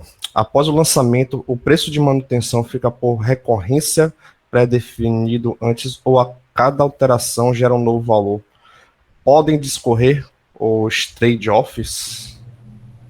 Cara, essa é uma pergunta massa. Boa. Geralmente, o erro, o preço de manutenção já é contratado. Já, tipo, se você tiver uma equipe interna, o preço é a sua equipe. Mas se você tiver contratado o sistema, isso geralmente vai estar no seu contrato. Pode ser pré-definido, mas pode ser por demanda. Geralmente é por demanda. Tipo, você vai ter um erro, a gente vai demorar um tempo para resolver, e aí sempre que você tiver um erro, você pode contar com a gente, e a gente vai cobrar só o tempo que a gente demorou para resolver. Geralmente eu vejo por demanda. Mas isso é muito contratual. Talvez o André saiba falar até melhor que eu sobre esse assunto. Nessa pergunta aí eu fiquei na dúvida também se a pessoa queria dizer o preço de ambiente, esse tipo de coisa. Aí você vai ter que pagar mesmo, né? Porque para manter no ar, Datadog, esse tipo de coisa. A não ser que você tenha um contrato muito cabuloso, né, com a fornecedora, mas aí você vai pagar ela, então dá no mesmo. Mas sim, costuma ser por demanda. E também tem alguns planos que são planos de serviço que você contrata um valor por mês, então, sei lá, 20 horas, e aí você paga essas 20 horas, que é um valor fixo, e quando você precisar, a equipe está ali para te atender. E caso for bug, também tem bastante o suporte avulso, né, que aí você só basicamente, tipo assim, resolve esse problema o mais rápido possível, depois a equipe ali lança algum contrato avulso, né, daquele serviço. Mas acho que tudo é conversado, assim, entre a fornecedora e a empresa contratada, né? E se estiver pensando em custo de servidor, tem duas formas. Você pode comprar um servidor e ter ele na sua empresa, e aí o custo vai ser o ar-condicionado e energia elétrica. Ou você pode alugar... E sua vida, né? E sua vida no servidor é muito caro, tipo, muito caro mesmo. Ou então você pode alugar um. Dificilmente eu vejo o pessoal alugando servidor, mas existe empresas que alugam servidores. Geralmente são empresas que oferecem serviços de sei lá, HostGator, fraga. Esses caras às vezes alugam servidores da Amazon para eles prestarem um serviço em cima daquele servidor. Então, tipo, ele está alugando para alugar. tá quarteirizando o serviço dos caras. Ou então você paga sobre demanda, que é o que mais acontece hoje em dia, principalmente. Tipo, a Amazon e a Azure são as pioneiras desse ramo, sob demanda. Tipo, se o seu servidor está sendo usado, você está pagando. Se não está sendo usado, você não está pagando. Se for muito usado, às vezes ele até cobra mais, porque ele troca de máquina. Ele já evolui a máquina para você lá, para não travar seu site, mas aí você vai pagar mais no final do mês. E é o mais comum, assim. Escala automaticamente, né, velho? Escala com a demanda necessária ali para aplicação. É muito louco essas estratégias, velho. Geralmente está sendo isso, velho. Que eu mais vejo, assim, nesses sistemas na nuvem. Sim. Puxando a próxima pergunta, né? Qual ferramenta posso utilizar para garantir que meu projeto está utilizando as práticas recomendadas de SEO? Teve até um spoiler ali, mas, Mago, você falou um pouco de SEO. Você tem uma ferramenta que você conseguiria indicar? O Google Search Engine. O Google Search, ele é para mim, é o mais doido, velho, para você conseguir medir o SEO. Porque às vezes ele fala exatamente qual o problema que seu site está tendo de SEO. Às vezes ele fala, cara, seu site não está indo bem nas pesquisas porque não tem nenhuma palavra tagueada no seu site. Tipo, suas imagens não tem nem tag, não é acessível. E aí ele vai dando ruim nas pesquisas. O Google olha para tudo. E o Google Search Engine já usa a engine que o Google tem de medir os resultados das próprias pesquisas. E aí eu acho que ele seria o mais recomendado. Ele é gratuito também, então não custa nada você usar ele para isso. Aí tem também para quem está em dev aí, quiser brincar com Lighthouse, né? Dá para fazer algumas coisinhas ali, até validar também Progressive Web Apps, então dá para fazer umas coisas legais com o próprio console ali da DevTools, né, da Google. Próxima pergunta, boa demais, Mago. Eu sempre tive medo de integrar essas ferramentas de monitoramento aos meus projetos. Isso é boa. Como me sentir seguro para começar a utilizar ferramentas como Hotjar? Cara, segurança é que, tipo, tá geral usando, ninguém falou nada ainda. Se vou pensar de leve, assim, qual a segurança que você tem de instalar. Agora, se você tem medo disso quebrar seu sistema, não vai acontecer, provavelmente. Só se, sei lá, foi implementado da forma muito, muito errada que quebra tudo. Por exemplo, o Hotjar, para você instalar ele no seu sistema, você precisa praticamente colocar a tag do Hotjar com sua key no index HTML, só.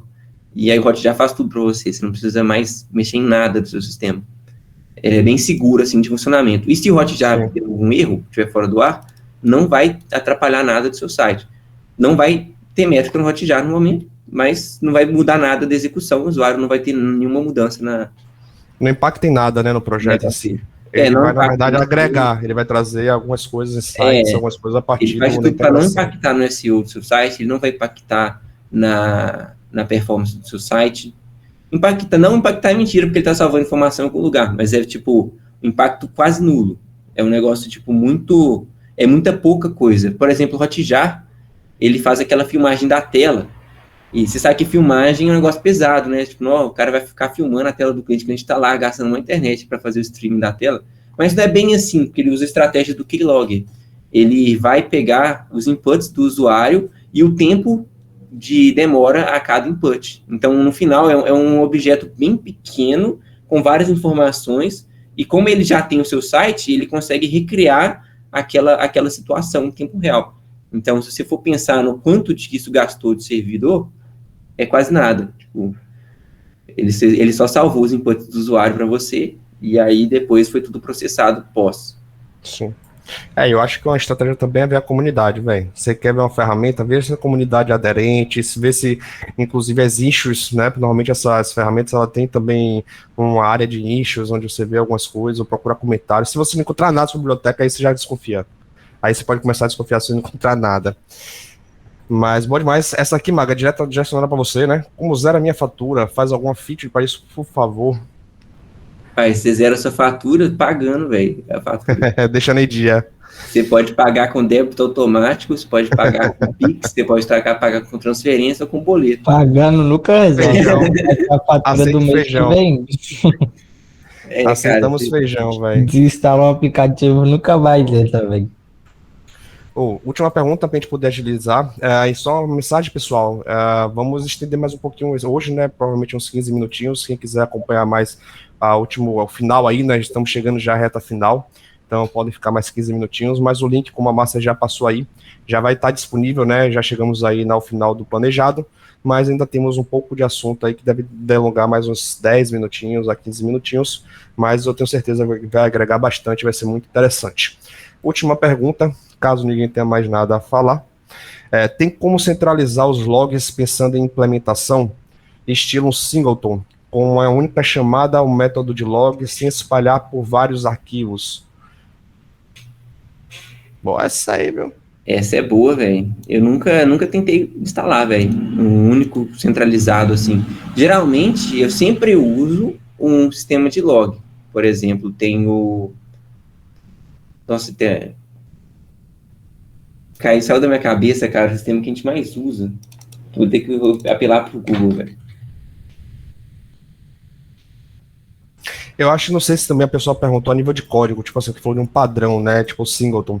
Tipo assim, será que ele fala isso para construir as instâncias de log, tá ligado?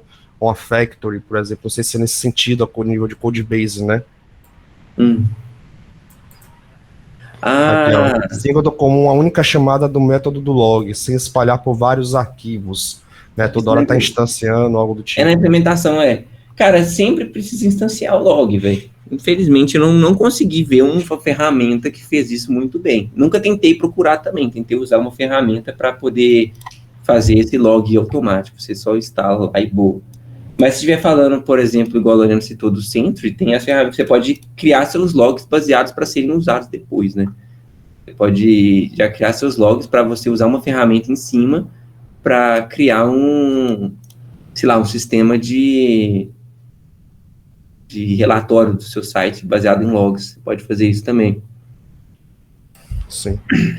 Então vamos lá para a reta final, gestão de projetos em produção.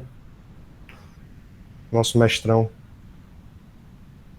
Isso aí, nós voltamos, vencemos, família.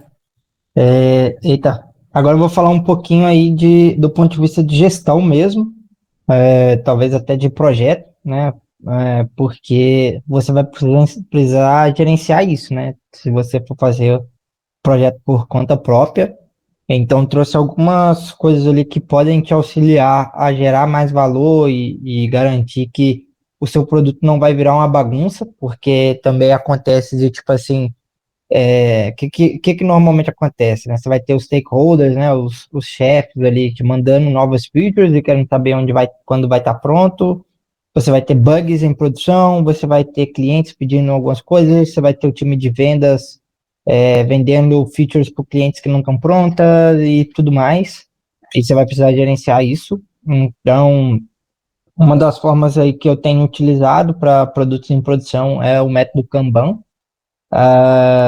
Vou falar um pouquinho mais sobre ele e também algumas outras coisas ali que são bem relevantes. Priorizar lançamentos menores e constantes. Então, por exemplo, acho que é o Mercado Livre, né? Acho que eles fazem mais de 100 deploys por dia, né? Lógico que aí é um produto com muito mais escala e uma arquitetura muito diferente, mas a lógica é basicamente a mesma, de que, tipo, quanto mais rápido você lançar uma feature, mais rápido você vai ter feedback sobre ela e mais rápido você vai gerar valor para os clientes. E também você pode fazer mudanças constantes, né? E lógico que aí você vai ter tarefas menores, não tem como você lançar um sistema inteiro em um dia, né? Automatizar tarefas repetitivas, acho que a gente falou disso no ano passado com o CI/CD, mas tem algumas coisas também de gestão de projetos que são repetitivas e que podem ser automatizadas, por exemplo, Gira, né? A criação de ticket, movimentação das coisas no Gira, métricas, todo esse tipo de coisa. E também documentar todas as mudanças, né? Acho que o Thiago trouxe isso lá atrás. É muito importante você ter esse plano de documentação aí e ir criando as coisas. Aqui a gente utiliza o Notion para isso, mas também tem como você usar o Docs, qualquer coisa assim que você conseguir documentar as coisas. Então, falando um pouco mais do método Kanban. Então, o método Kanban é baseado em tornar visível o que é de forma trabalho intangível de conhecimento para garantir que o sistema funcione com a quantidade adequada de trabalho. Um sistema Kanban, um sistema de fluxo de entrega que limita as quantidades de trabalho em progresso, usando sinais visuais. trabalho é puxado para o sistema quando o outro trabalho é concluído e a capacidade torna-se disponível. Então, ele tem uma grande diferença assim, para o Scrum, que é essa questão do trabalho ser puxado à medida que ele é disponibilizado, enquanto o Kanban, ele é uma quantidade de tarefas ali, você vai ter o backlog do sprint e é aquilo que você vai executar.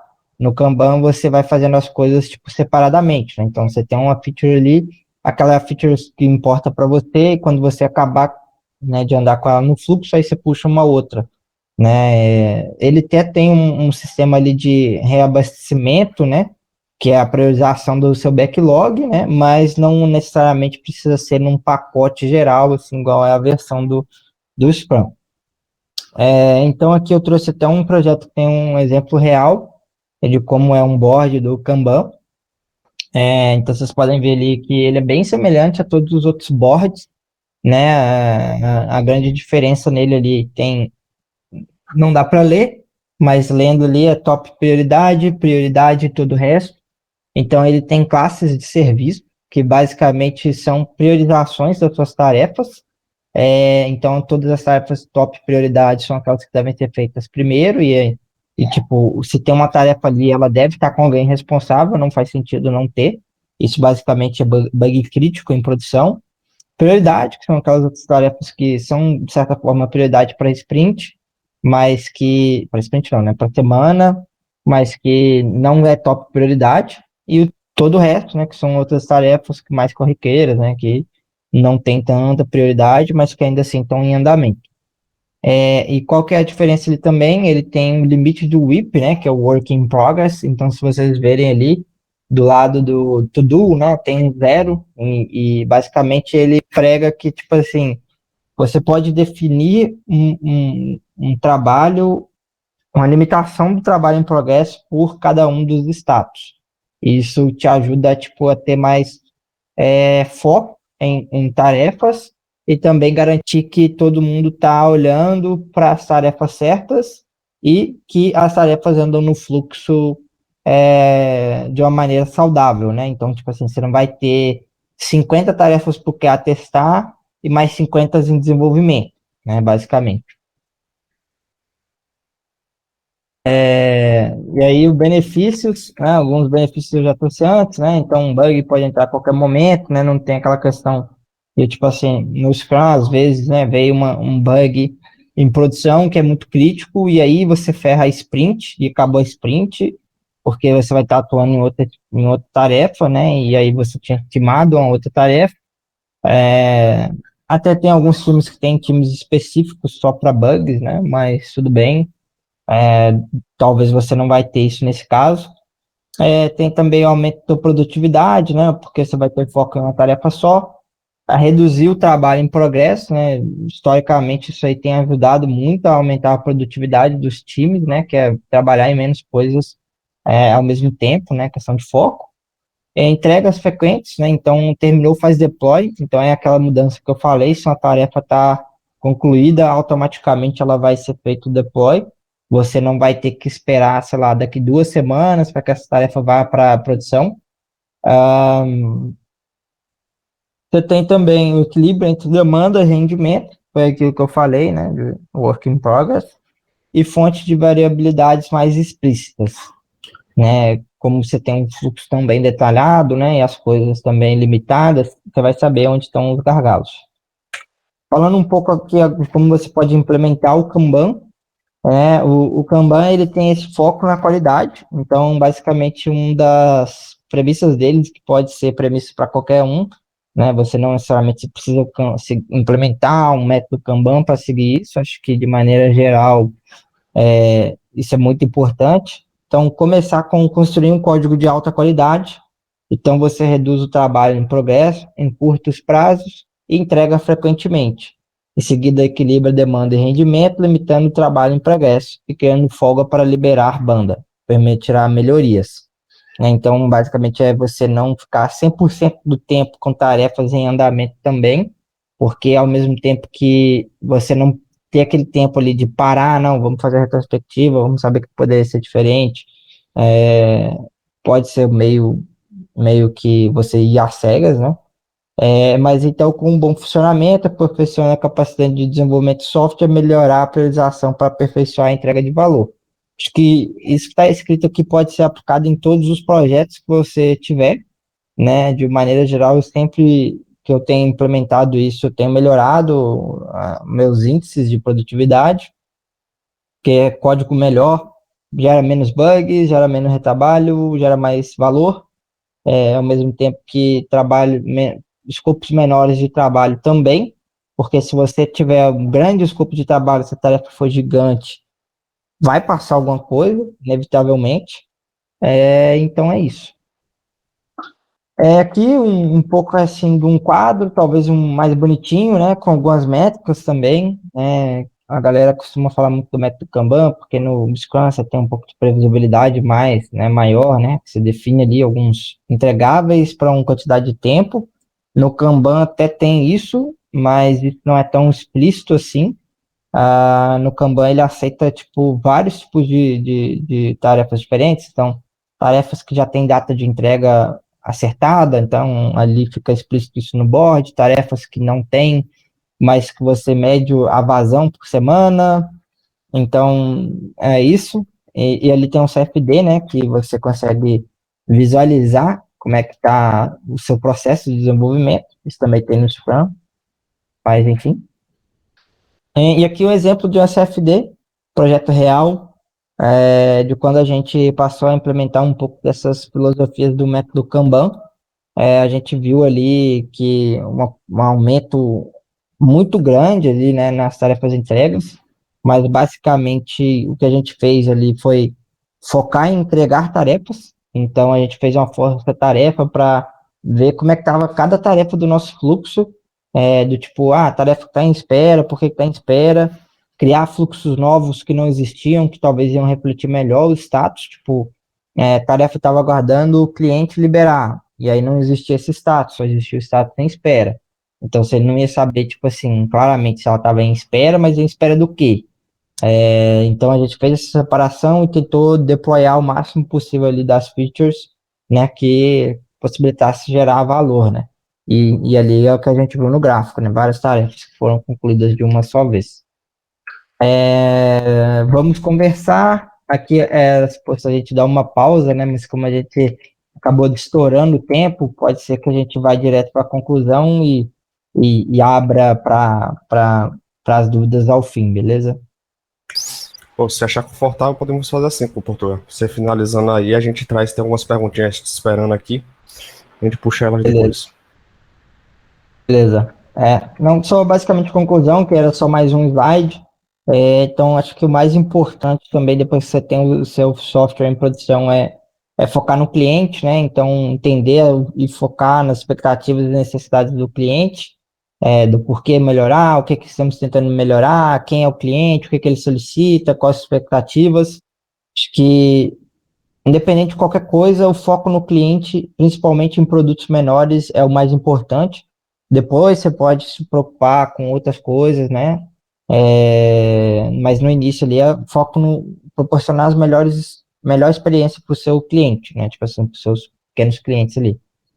Depois também buscar mudanças evolucionárias e incrementais, né? Então, aos poucos e também com certos incrementos, né? Você não pode querer mudar tudo de uma vez só, porque vai dar ruim. Então tem ali até a prática do Kaizen, né? Que é a melhoria contínua, incentiva você sempre melhorando. Então é aquela frase clichê, né? Mas que é verdade, tipo assim, você melhora 1% a cada dia, você vai estar sempre melhorando, e é isso. Incentive atos de liderança em todos os níveis. A gente tem bastante uma filosofia que é a mentalidade de analista, né? Então todo mundo assim se vê como um analista ali, de pensar como poderia melhorar, de liderar as coisas, de ter uma mentalidade de atingir um desempenho melhor e todos se tornarem responsáveis por aquilo que estão entregando, né? É também o conceito assim de time de missionários e não mercenários. Acho que falando isso assim parece ser muito bullshit de coach, né? Mas uma grande diferença assim é que todos se sintam parte daquilo que estão desenvolvendo. E de verdade isso, tipo assim, todo mundo tá ali para sofrer junto, comemorar junto, e o seu processo o mais transparente possível para que todos vejam que você está ali junto com o time. Acho que isso é fundamental para que o seu produto continue dando sucesso, né? E dar sucesso. É isso, valeu demais, galera. Tamo junto. Karan, quer ler as perguntas aí para a gente encerrar? Vamos lá, então. Temos algumas perguntinhas. Lançamento de sistemas poderia ser uma modalidade olímpica ou não? Eu acho que na sexta-feira sim, velho. Se for na sexta-feira, tem que ser lançamento de projetos na sexta-feira. Velho, a galera tá vindo com as perguntas aí que são outro nível, né? Esse cara tem talento Essa eu pra fazer conheço, pergunta. essa eu conheço, dono. Essa eu conheço, dono. A gestão e desenvolvimento é muito diferente da gestão e produção? Cara, Boa. sim, bastante. Acho que, principalmente se o seu produto ganhar um certo nível de escala, né? Começa a surgir outras questões aí que são muito relevantes. Então, quando você está ali em desenvolvimento, você está basicamente preocupando quando você vai entregar ou não, e se você vai entregar com qualidade ou não, e também se os seus clientes vão gostar daquilo que você está entregando ou não. Quando você está em produção, surge uma série de outros fatores, né, para você considerar, tipo suporte, jurídico, marketing, cara, tudo. Então muda bastante as coisas, principalmente se você for o gestor de produto, né? Agora, se você for desenvolvedor, você vai receber feature, terminar e 18 horas desligar o PC e aparecer no outro dia. Então não muda muita coisa. Eu vejo muito como duas camadas diferentes ali, né? Um vai lidar mais com o dia a dia ali dos problemas e desafios do produto, do projeto que está se desenvolvendo, e a outra com relação ao produto mesmo, né? Um é projeto mais outro produto. Outra penúltima pergunta: como é determinado o momento ideal para lançar um software? Isso também é boa. Véi, o momento ideal ali é quando, né, acho que, tipo assim, vai depender bastante do seu produto, mas para não ficar em cima do muro aqui, tem uma teoria assim, de que quando você tem 4 possíveis clientes que já estão esperando o seu lançamento, ou então tem algum momento do mercado assim, atina para aquilo, então imagina, você está fazendo uma solução de inteligência artificial, o ChatGPT lançou, pô, o momento tá ali, velho, porque teve um boom de pessoas olhando pro ChatGPT, né, para inteligência artificial. Mas, no geral, é quando você já tem um número de features suficientes para que pelo menos 4 clientes já utilizem o seu produto. Então, ali é o momento ideal. Tipo assim, você não precisa ter feature demais. Acho que a gente até falou disso no evento de planejamento, né? Se eu não me engano.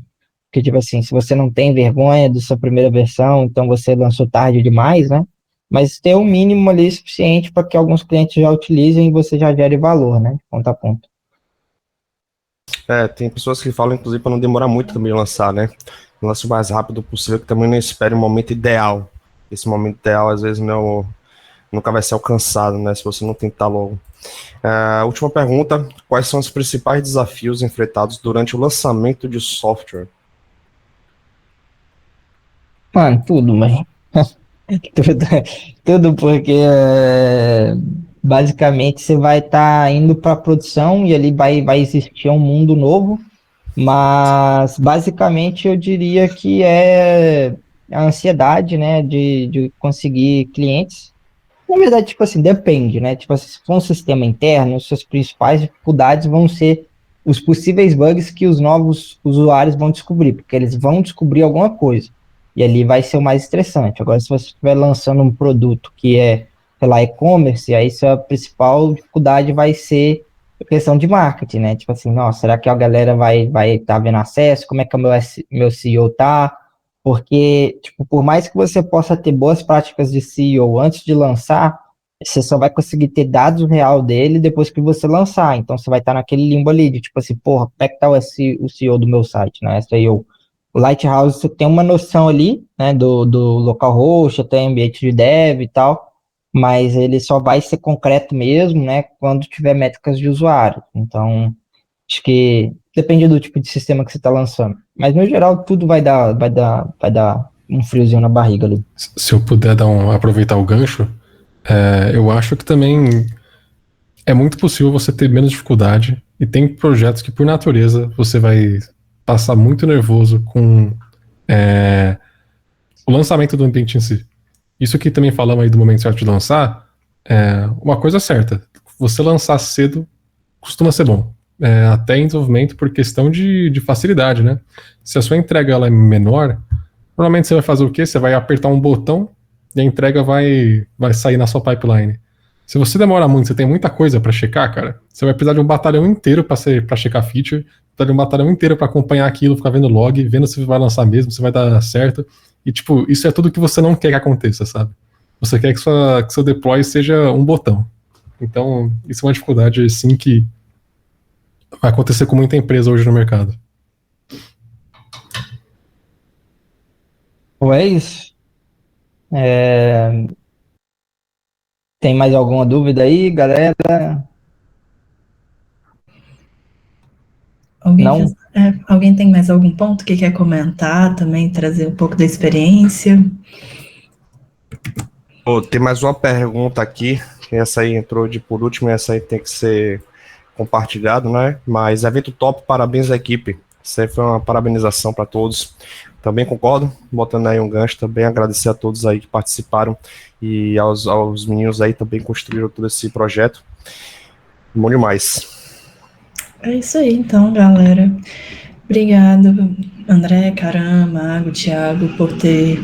Mago não é João Pedro, por ter participado desse momento, e todo mundo que participou também nos outros, e galera que animou ficar com a gente aqui até esse horário. Sei que a gente trabalha o dia inteiro, estuda e tudo, então ficar aqui até coisa é por muito esforço e interesse em estar aprendendo. Obrigado pelas perguntas também. Vou deixar aqui mais uma vez o pedido para respondam um feedback para a gente, até para vocês terem acesso ao certificado e tudo. Para a gente é importante saber como que foi o evento, até para a gente melhorar para as próximas vezes também. A gente tem meetups rolando, já mapeados, acompanha a gente nas redes sociais, que a gente já vai compartilhar também. Vai ter cronograma e tudo mais, assim como esses tiveram pequenos encontros e um encontro também mais para o final do coisa, a gente vai fazer isso. Então acompanhem a gente. A ideia nossa foi compartilhar um pouco mais como que funciona esse desenvolvimento, como que é essa experiência para a gente. Acho que não existe uma única forma de fazer as coisas e uma forma única e certa de fazer, mas é um pouco do que a gente pôde compartilhar com vocês. Se vocês tiverem dúvida, tiverem mais pontos, a gente não precisa morrer aqui essa conversa. Adiciona a gente nas redes sociais, entra no Discord ali, chama qualquer um dos meninos, ou eu também, se puder ajudar. Eu não sou técnica, mas se precisar também estamos aí. E se a empresa precisar de ajuda, de conhecer alguém que precisa também de desenvolvimento ou de consultoria técnica ou construção de cultura, gestão e todas essas boas práticas, algumas coisas que a gente falou, chama a gente, vamos trocar ideia, quem sabe a gente não fecha uma parceria. Certificado, a gente vai enviar até dia 14/7, com os critérios que a gente já comentou, né? Tem que estar em alguns dos eventos, não a participação só em um, não tem que preencher o formulário para a gente poder enviar para você certinho. E todos esses encontros foram gravados, a gente vai disponibilizar no YouTube também, para quem perdeu algum dia, alguma parte, tá? Ou quiser compartilhar com mais alguém também, fiquem à vontade. E vamos continuar trocando, galera, que isso pra gente é muito rico. As perguntas de vocês são extremamente importantes, então, obrigada, galera. Isso aí. Isso aí. Deixa os comentários lá no YouTube, Mago, vou pensar no seu caso. E o Natatec volta, né, no próximo semestre? Voltaremos. E se vocês tiverem dúvidas, sugestões de temas, pontos que vocês querem ver a gente falando também, manda pra gente, que a gente avalia e tenta trazer esses conteúdos para vocês. E, gente, muito obrigada pela participação, boa noite, bom descanso. Fechamos o encontro do Natatec desse semestre com chave de ouro. Obrigada.